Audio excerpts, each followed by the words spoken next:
AXA Global Service Treinamentos, curso online, NR10 CEP, módulo 6. Técnicas de trabalho sob tensão. Para técnicas de trabalho sob tensão, existem algumas diretrizes que são: A, em linha viva, ou seja, circuito energizado. B, ao potencial, carga nociva à vida do trabalhador. C, em áreas internas, onde existe fácil poder de indução. D, trabalho à distância, que é para evitar o contato direto com partes energizadas. D, trabalhos noturnos e ambientes subterrâneos, ou seja, são os riscos adicionais do CEP. Nesse caso, temos as regras de ouro, que são fundamentais para o trabalho em serviços onde a eletricidade ela não pode ser cortada, onde, infelizmente, o trabalhador ele vai ter que redobrar a atenção dele para que não haja acidente. E essas regras de ouro, elas são baseadas em 6 principais pilares que são: 1. Desligar. 2. Bloquear. 3. Sinalizar. 4. Testar. 5. Aterrar. E 6. Proteger. Vamos lá. Desenergizar é abrir com seccionamento visível, na sequência correta, todas as fontes de tensão mediante interruptores, disjuntores, chaves e ou seccionadores. 2. Bloquear. Travar por meio mecânico, que é a retirada dos bastões e ou colocação de cadeado. 3. Sinalizar. Sinalizar, placa, não oferece esse equipamento. Os equipamentos de seccionamento de forma a impedir uma operação não autorizada. 4. Testar, que é reconhecer a ausência de tensão na zona em que se realiza o trabalho através de testes com detectores de tensão na alta e na baixa tensão. 5. Aterrar, instalar um conjunto de aterramento em curto-circuito em todas as possíveis fontes de tensão, criando um trecho protegido. 6. Proteger. Verificar se existem partes energizadas nas proximidades do local de trabalho e, se for o caso, instalar uma proteção isolante. Ferramentas e vestimentas. Temos como exemplo aí o alicate amperímetro, como mostrado na imagem, a caneta de tensão, que ela detecta através de uma indução se ali está passando uma corrente elétrica ou não. E tem aí também os uniformes RF, que são os retardant fires, né, retardante do fogo. Bom, pessoal, então vamos lá, tá?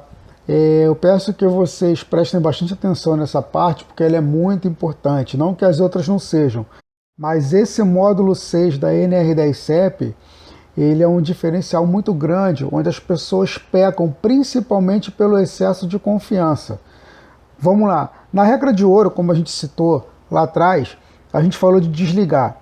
O que é o seccionamento? Seccionamento é você abrir o circuito, é você impedir de tal forma que a passagem elétrica, de corrente elétrica, ela passe pela linha que você está trabalhando. Então, por mais que a pessoa fale o seguinte: qual a forma mais segura de se evitar um choque elétrico?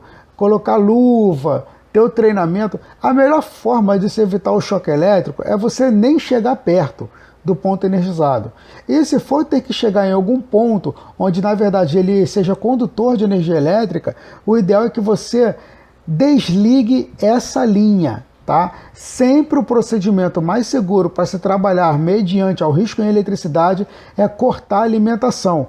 Tanto que para primeiros socorros é falado também o quê? Primeiro passo em primeiros socorros relacionado a um choque elétrico. É você entrar em contato com socorro especializado? Não. É você buscar a fonte de alimentação e desligar ela. No caso de bloqueio, os bastões são essenciais para que seja feita a execução do serviço. E se não tiver bastão? Direito de recusa. Isso a gente falou no outro curso online, que é o NR10 básico. Pode reparar que geralmente quem faz o NR10 CEP, ele tem que passar antes por um processo de NR10 básico. Por que isso? Porque senão vai ter muito assunto que a gente vai falar aqui no curso online de NR10 CEP, que se você não tiver como base a NR10 básica, você pode acabar não entendendo aquilo que a gente está querendo dizer. Tá?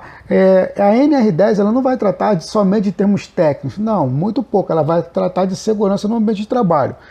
Então vamos lá, sinalizar, testar, aterrar, também falamos lá na NR10 com mais rigor, essa condição. Curto-circuito e choque elétrico são coisas diferentes. Curto-circuito, o circuito está pequeno, ele está curto, tá? E choque elétrico é a passagem de corrente elétrica pelo corpo humano. Proteger, essa é a parte mais importante, porque geralmente na proteção é colocado mantas, tá? Por exemplo, o que é o fita isolante? É uma forma de proteção, tá? Você vai proteger aquela parte que não está com a isolação, tá? Ou a isolação não está perfeita, para que você evite um contato direto. Então, mesmo você constatando que o circuito está desenergizado, é bom você colocar uma forma de proteção segura, tá? Nessa linha onde possa passar uma corrente elétrica, porque vai que aconteça algum tipo de acionamento acidental, tá? Então, ou seja, tem um acionamento acidental, a tensão elétrica vai passar. Mas como você está protegendo o local que você está trabalhando, caso você venha tocar nesse circuito, você não vai tocar diretamente no circuito, mas você vai tocar justamente na camada de proteção que você colocou ali. E nesse caso em rede são as mantas. Aí vem aquela condição. Lembra lá atrás, nos outros módulos, que a gente estava falando da questão do ferramental, que ele pode oferecer risco à sua vida? Aqui tem o que? O alicate amperímetro. Em subestação, se você cismar de medir a tensão em uma subestação, pode ser que você forme um arco voltaico ali por causa das pontas do alicate amperímetro. Mas espera aí, professor, você está querendo dizer o seguinte, que o alicate amperímetro foi feito para poder medir tensão, e ele que vai provocar o acidente? Exatamente, porque o campo eletromagnético ali ele é muito forte. Tá? Nikola Tesla, depois se você puder, dá uma estudada sobre Nikola Tesla, que é bastante interessante, que você vai entender que toda ponta de metal ela tem um grande acúmulo ali de elétrons, enfim. Tá? Então dá uma olhadinha lá que é bastante interessante. Então, ou seja, vai trabalhar com o equipamento de medição, nesse caso o alicate amperímetro, não utiliza ele em subestações, tá ok? Porque senão ele pode provocar um acidente. Qual que é o ideal para você saber se está passando tensão ali ou não? Essa caneta de indução. Geralmente quem trabalha com o bastão, com a vara, né, de manobra, essa mesma vara você eleva ela até o ponto energizado para saber se ele está passando tensão ou não. Nesse caso, como é que você faz? Aciona a caneta de teste, tá? Que é essa mostrada aí da foto, amarra ela, enfim, no bastão e aproxima ela. Lembrando que essa caneta você não precisa tocar no ponto energizado, basta somente a aproximação. E ela tem um tipo de sinalização sonora e visual, ou seja, ela tem que acender aquela luzinha, que no caso é a sinalização sonora, e ao mesmo tempo ela tem que apitar, que é a sinalização visual.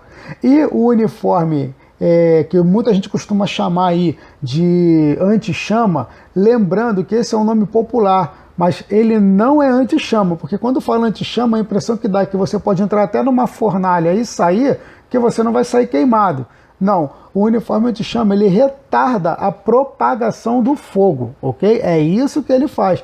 Então o fogo, em vez de se propagar ali de forma eficiente, com bastante facilidade, vai ser muito pelo contrário. Pode ser até que ele não consiga se propagar e venha apagar. Agora, o que tem nesse uniforme anti-chama que não tem nas demais roupas? Ele tem um produto, é uma química no qual ele é banhado, e quando ele é novo ele até costuma exalar um cheiro ruim, um cheiro de podre. E é a química que é posta nele justamente para retardar. E pensa, se no caso esse uniforme ele é tratado de forma especial para retardar o fogo, a nossa roupa que a gente usa no dia a dia não. Então, se nós formos trabalhar com uniforme anti-chama, tá?